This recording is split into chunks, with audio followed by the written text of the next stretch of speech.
maybe because Floyd Shivambu has made some serious claims about you, about the MK party, and we'll get into that in a moment. But what is the status of Floyd Shivambu in the MK party right now? Is he still a member? Has he been expelled?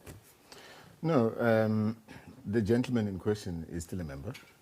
And nothing has changed pertaining to that. And we're having internal discussions and reviewing the situation. So he's not going to be expelled by the organization? Well, let me ask it this way. What does your constitution say about someone who behaves in the manner that he's behaved, or someone who announces plans to form a new party? Does that not violate the MK party's constitution? Well, look, there's been a number of transgressions on the constitution. By the way, the same constitution that was drafted by the person in question, Floyd Shivambu. And in many of the prescripts of the Constitution, it states, that, for instance, you are on probation for 24 months, you cannot form another political party, and there's a number of other things that point to some of those transgressions, including, by the way, one of those that led to, him being removed from his seat and redeployed elsewhere. So, yes, there have been transgressions in the Constitution, but what we're doing internally is that, we're not people in leadership that take rash decisions. We apply our minds. And we need to understand what is this thing that he's coming up with. I mean, he's a member of Umkhonto weSizwe. And to account, to a great extent, he has to account to us as the leaders of Umkhonto weSizwe. I mean, he's an ordinary member. He's wanted to go and set up this initiative. What is this initiative? If we're talking about Umkhonto weSizwe being the platform that ought to unify black people, what is this consultative process that he's undergoing? So we want to see what he's obviously going to say on Friday. We are tracking, his activities, his interviews, and we'll make a determination with the guidance of the leadership and the president. Okay.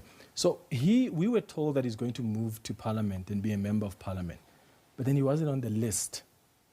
How do you explain that? And even before he made his own announcements, I remember there were already issues being raised around him not being on the list.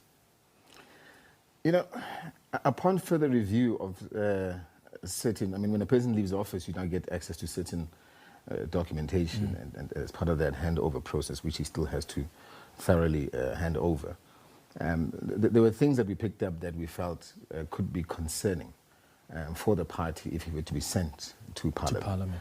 As a law-abiding organization, as an organization that serves the people, that leads lawmakers in Parliament, we can't find ourselves in a situation where we have a member there that's not going to necessarily have the full interests of the party at heart. And that decision, remember, had to be taken very quickly, over and above the fact that he's obviously ongoing with his own consultation process, which that one we will come to a conclusion and an understanding as to what it is that he wants to do there, and then obviously make a determination. What is it that you've picked up about Floyd Shivambu as the MK party? What was he doing so wrong to necessitate his removal as Secretary General and not be added on the list to Parliament?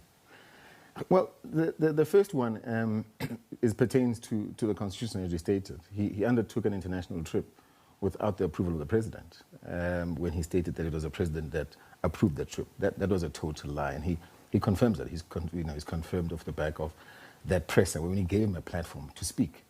And he stated that he effectively apologizes, and it was in effect a misreading of the situation.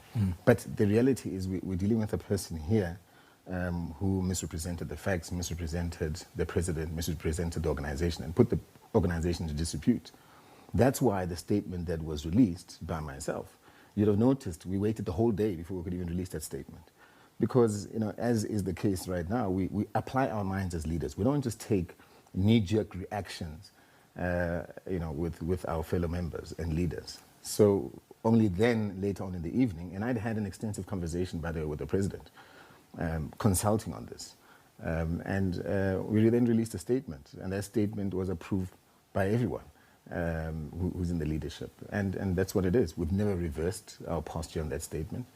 It still stays, and that's why it led to the result. Where